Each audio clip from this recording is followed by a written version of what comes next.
हाँ भी क्या हाल है। मेरा नाम है अलीज़र और आप देख रहे हैं मेरा Zarnama. I welcome you all to the one and only business based podcast of Pakistan powered by Advent Arc. आज हम बात करेंगे अमेज़ॉन के बारे में, एक ऐसी कंपनी जो अपने बनने के पहले 9 साल हर साल लॉस रिपोर्ट करती थी, यानी कि कंपनी नुकसान में चल रही थी। अप अंडर द पॉइंट के 2024 में उस कंपनी की मार्केट कैप 1.8 ट्रिलियन डॉलर्स है और उसके सीईओ जेफ बेजोस की नेटवर्थ 190 अरब यानी कि billion with a B dollars है। तो कैसे ये कंपनी 10 साल लॉस में चलने के बावजूद ग्रो करती रही, कैसे कंपनी मार्केट कैप में यहाँ तक पहुँच गई और कैसे सब्र का फल बहुत मीठा होता है। तो शुरू करते हैं। Jeff Bezos has become the first human being on the planet to be worth $200 billion.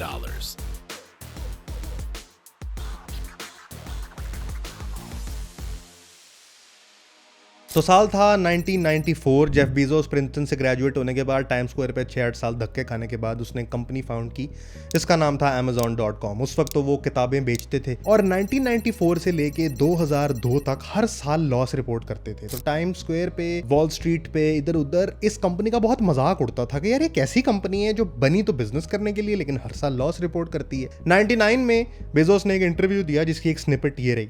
Here's the thing I don't understand. The company is worth billions. Yes. And every time I pick up the paper, each year it loses more money than it lost the year before. The company's never made a profit. This is not a new phenomenon. We are a famously unprofitable company. Right. And we are investing in the future. It's not, which isn't unusual. Companies have done this before. What's a little surprising about Amazon.com is the scale to which we're doing it. We're doing it in a big way. I see. So you just keep reinvesting. यानी कि 7 साल बनने के बाद भी उस company का मजाक उड़ रहा था और बेजोस बड़े कैजुअली कह रहा है कि वी आर एक्चुअली री investing into the future of the company. इस बात का क्या मतलब है आपको वो बताने लगा हूं। आमतौर पे जब हम धंधे के बारे में सोचते हैं तो हम कहते हैं कि यार अगर XYZ बिजनेस बना है, वो आपने किसी एंटरप्रेन्योर को आज उठा के पूछेंगे तुमने बिजनेस क्यों करना है, तो कहेगा मैं इसलिए बिजनेस करना चाहता हूँ ताकि मैं प्रॉफिट कमाऊँ, ताकि मैं पैसे कमाऊँ। लेकिन इसके बावजूद वो कंपनी पहले 9 साल सिर्फ लॉस करती रही। क्या वो बुद्धू थे? वो बुद्धू नहीं थे। वो बेसिकली कर क्या रहे थे कि हर साल जब वो अपना प्रॉफिट कमाते थे वो उस प्रॉफिट को री इन्वेस्ट इनटू द बिजनेस करते थे। री इन्वेस्ट करने का क्या मतलब है कि अगर उन्होंने किताबें बेच के कुछ बिजनेस कमाया है तो वो अब अच्छा सॉफ्टवेयर और एल्गोरिदम बनाने में पैसे खर्च करते थे, वो बिल्डिंग लेते थे, बिल्डिंग में ज़्यादा लोग बिठाते थे। सो बेसिकली वो सारे पैसे जो री इन्वेस्ट करते जा रहे थे वो into the customer acquisition spend कर रहे थे कि ये कस्टमर एक दफ़ा हमारे सिस्टम में आ जाए उसके बाद इससे पैसे भी कमा लेंगे। सो लेसन नंबर 1 जो हमें Amazon से मिलता है वो ये है, spend as much as you can from customer acquisition. Customer को एक्वायर करने के लिए तुम्हें लॉस भी लेना पड़े तो लेते जाओ, कोई मसला नहीं है, लेकिन एक दफ़ा उसको अपने सर्कल में घुसाओ तो सही। तो दैट वाज लेसन नंबर 1। जो अगली स्ट्रैटेजी उसने इस्तेमाल की वो था बिल्डिंग एन इकोसिस्टम। सो आपको पता होगा कि जब आईफोन इस दुनिया में आया तो ऑलरेडी उससे सुपीरियर टेक्नोलॉजी मौजूद थी। ब्लैकबेरी ऑलरेडी इनक्रिप्टेड मैसेजेस भी दे रहा था, प्राइवेसी भी दे रहा था, मार्केट शेयर भी ज़्यादा था, कीबोर्ड भी दे रहा था, टच भी दे रहा था, सब कुछ दे रहा था। इसके बावजूद आईफोन ने ब्लैकबेरी को पाश क्यों किया? क्योंकि एप्पल ने उनको एक इकोसिस्टम दिया कि तुम एक दफ़ा अगर हमारी डिवाइस में आ जाओगे तो तुम्हें ना एक सेपरेट इंटरनेट डिवाइस की ज़रूरत है, तुम्हें ना एक म्यूज़िक प्लेयर की ज़रूरत है जो उसकी प्रेजेंटेशन थी, और ना तुम्हें एक सेलुलर फ़ोन की ज़रूरत है। ये तीनों का इकोसिस्टम मैं तुम्हें दूंगा। उसके बाद उन्होंने डेवलपरों को पैसे दे देकर अपने ऐप स्टोर पे हर वो एप्लीकेशन लॉन्च की जो नई बनती थी।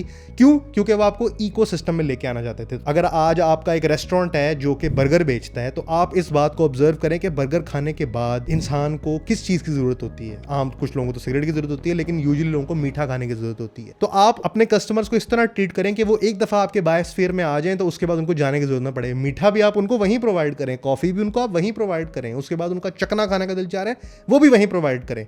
सो यही Amazon कर रहा था कि वो सिर्फ किताबों तक महदूद नहीं था, वो दूसरी प्रोडक्ट्स को अपने अंदर लिस्ट कर रहा था कि आपने अगर किताबें खरीदनी है तो भी ठीक है, कोई और चीज़ खरीदनी है तो भी आप हमसे ले लो। उसके बावजूद वो अपनी किंडल और अपनी Amazon प्राइम की सर्विस बेच रहा था। तो किंडल में वो क्या कर रहा था, बेसिकली कॉस्ट टू कॉस्ट एक डिवाइस बेच रहा था, क्योंकि उनको 20-25 साल पहले नजर आ गया था कि किताबें प्रिंटिंग होने वाली अब नहीं बिकेंगी, बट एक डिवाइस ऐसी होगी जिसमें किताबें डाउनलोड होंगी। तो किंडल को उन्होंने कॉस्ट टू कॉस्ट बेचा सिर्फ अपने इकोसिस्टम में लाने के लिए। आज आप किसी को कहें कि मुझे कॉस्ट टू कॉस्ट दीजिए तो वो मरने वाला हो जाएगा। सो उन्होंने अपने किंडल को कॉस्ट टू कॉस्ट बेचा जस्ट फॉर द फैक्ट कि जब डाउनलोड्स होंगी तो हम इससे पैसे कमा लेंगे। सो मच सो कि आज भी Amazon प्राइम वीडियो का जो सब्सक्रिप्शन है, वीडियो वाला पूरा डिवीजन लॉस में है, बट क्योंकि वो बंदा प्राइम का सब्सक्राइबर बन गया होता है, शॉपिंग से उससे पैसे कमा लेते हैं। तो the next lesson we learn from Amazon is that build an ecosystem, build a system कि अगर एक दफा उसमें बंदा घुस जाए तो उसको निकलने की जरूरत ना रहे। उन्होंने किंडल बनाया, वेब सर्विसेज दी, प्राइम बनाया सिर्फ कस्टमर को एक्वायर करने के लिए, और एक इकोसिस्टम दिया। तो सुपीरियर प्रोडक्ट बनाना या सर्विस देना मकसद नहीं है, उसकी डिस्ट्रीब्यूशन और उसका इकोसिस्टम इज द मेन मकसद। जो अगली चीज हमें Amazon से सीखने को मिलती है वो है क्रॉस सेलिंग और अप सेलिंग। सो आपने देखा होगा, अगर आप किसी अच्छे रेस्टोरेंट में जाएं और आप कोई बर्गर ऑर्डर करें तो बंदा आपको कहता है सर आप मील लेना चाहेंगे, क्योंकि मार्जिन फ्राइज में ज्यादा होता है, इसलिए वो आपसे कहता है कि आप मील ले लें। सो Amazon को यह पता था कि हम सारे पैसे जो कस्टमर एक्विजिशन में स्पेंड करते जा रहे हैं, हम इससे अप सेलिंग करेंगे। सो आपको Amazon प्राइम वीडियो $6 की सब्सक्रिप्शन का मेंबर बनाने के बाद, अगर आप यूएस या बाहर किसी मुल्क में रहते हैं, वो आपसे शॉपिंग इतनी करवाता है कि वो प्राइम जो वीडियो के आप पैसे भरते थे वो पूरे हो जाते हैं। जब उसने आपको कॉस्ट टू कॉस्ट किंडल दी तो वो बेसिकली आपको किताबें अपसेल करना चाहता था। जब कोई बंदा उस वक्त किताब के लिए उस वेबसाइट पे जाता था तो कहता यार मैं इससे खिलौने भी खरीद सकता हूं, मैं इससे ग्रोसरी भी खरीद सकता हूं, पता नहीं अब वहां पर है कि नहीं, बट उस वक्त तो होती थी। सो प्रोसेस देखिए उनका, सबसे पहले उन्होंने कस्टमर को एक्वायर किया, उसके बाद इकोसिस्टम का पार्ट बनाया, इकोसिस्टम का पार्ट बनाने के बाद उसको ऊपर की नीचे की साइड की चीजें बेची। सो आप सिनेमा में जा रहे हैं और वो सिनेमा वाला बंदा आपको 3D ग्लासेस भी दे रहा है, पॉपकॉर्न भी दे रहा है और एक्चुअली ड्रिंक भी दे रहा है। सो जो नेक्स्ट लेसन हमने उनसे सीखा कि इकोसिस्टम में आने के बाद उनसे क्रॉस और अप सेलिंग करवा के उनसे उनके पैसे लिए जाएं। याद रखें कि ये जो बड़े बिजनेसेस हैं ये आपको इकोसिस्टम में घुसा के क्रॉस और अप सेलिंग कर रहे होते हैं। तो उनको पता होता है कि जब आपने आईफोन खरीद लिया तो अब आप मैक भी खरीदने की तरफ आएंगे, अब आप स्टूडियो भी खरीदने की तरफ आएंगे, अब आप एयरपॉड्स भी खरीदेंगे और फिर वो आपसे पैसे कमाते हैं। सो बहुत जल्दी अगर डालने की आप किसी भी चीज में कोशिश करेंगे तो वन टाइम कस्टमर बनेगा, और अगर आप धीरज रखेंगे तो लॉन्ग टाइम कस्टमर बनेगा। अब आप सबके दिमाग में सवाल ये आ रहा होगा कि अगर Amazon इतने साल लॉस में चल रहा था तो यार वो अपने बिजनेस की तनख्वाहें कैसे देते थे, रेंट कैसे देते थे, खर्चे कैसे पूरे करते थे।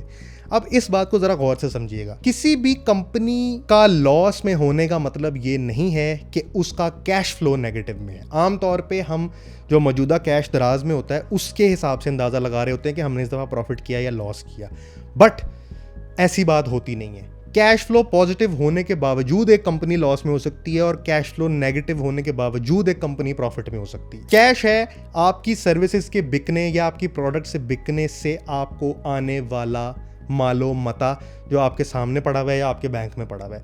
बट ओवरऑल अगर आपने उस पैसे को री इन्वेस्ट कर दिया तो आपकी इनकम स्टेटमेंट पे वो आपका एसेट बन जाता है। सिमिलरली उस एसेट के अगेंस्ट आपकी एक्सपेंस साइड के ऊपर उसकी डेप्रिसिएशन काउंट हो रही होती है। सो Amazon के पास दूसरे या तीसरे साल के बाद अपने खर्चे चलाने के लिए कैश अवेलेबल था, बट उनको अपनी कंपनी के ऊपर इतना कॉन्फिडेंस था कि वो पैसों को री इन्वेस्ट कर देते थे।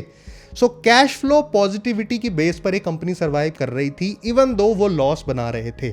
और इसके अलावा जो उनका one of the major contributors to running है वो है इन्वेस्टर्स का कंपनी पे कॉन्फिडेंस होना। अब एक तो सूदखोर इन्वेस्टर यहाँ पे पाकिस्तान में होते हैं ना कि मैं 10 लाख देंगे मैंने 50,000 दे, इनकी बात नहीं कर रहा। इंस्टीट्यूशनल इन्वेस्टर जो कंपनीज में ग्रोथ देखते हैं उनका मकसद कंपनी से फॉरेन प्रॉफिट कमाना नहीं होता, उनका मकसद होता है कंपनी में मैक्सिमम लोगों को उस प्रोडक्ट पर लगाना।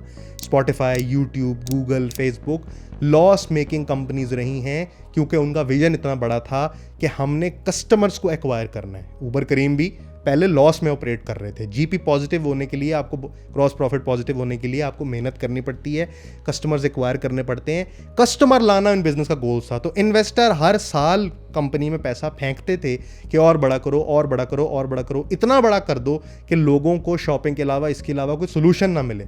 जब ये स्टेज आएगी तब हम इनसे पैसे कमाएंगे। तो अगर आज आप एक स्मॉल बिजनेस ओनर हैं तो देखें कि क्या अपने स्केल को, इकोनॉमीज ऑफ स्केल जो इसकी मैं हमेशा बात करता हूं अपनी बिजनेस कंसल्टेंसी में, क्या आप स्केल कर सकते हैं इस बिजनेस को?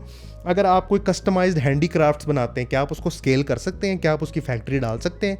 अगर आप साबुन बनाते हैं क्या आप स्केल कर सकते हैं? कि उसके लिए जो लाइसेंस है वो आप नहीं कर सकते। तो जिस बिजनेस को आप स्केल ना कर सकते हैं उसमें पैसे डालने की जरूरत नहीं है, वो हमेशा एक मॉम एंड पॉप स्टोर रहेगा। तो मैं आपसे बिजनेस कंसल्टेंसी में जब भी कोई आता है उससे यही पूछता हूं कि भैया तुमने दुकानदार बनना है, व्यापारी बनना है कि सीईओ बनना है? अगर सीईओ बनना है तो स्केल तुम्हारे जहन में होना चाहिए। तो सिमिलरली इन्वेस्टर्स कॉन्फिडेंस और लोगों की ग्रोथ की बेस पे वो कंपनी जो पहले 9 साल साल लॉस बना रही थी, उसने वेब सर्विसेज भी देनी शुरू की, डाइवर्सिफिकेशन भी की, कस्टमर एक्विजिशन भी की, और वो करते करते वो आज 1.8 ट्रिलियन विद अ टी की मार्केट कैप रखती है। मार्केट कैप का मतलब होता है कि अगर आज सब लोग अपने शेयर्स बेचते हैं तो हमारे हाथ में कितना पैसा आएगा, वो इतना पैसा होगा। और सीईओ की नेटवर्थ 190 बिलियन डॉलर्स। और ये सारा कुछ जो क्रक्स ऑफ द मैटर है वो है साबर जानू साबर। जब मैं दुबई में क्लब में गया था, मैंने रेड बुल मंगाई सादी, उसने कहा साबर जानू साबर, हालांकि वो थी पता नहीं अरब।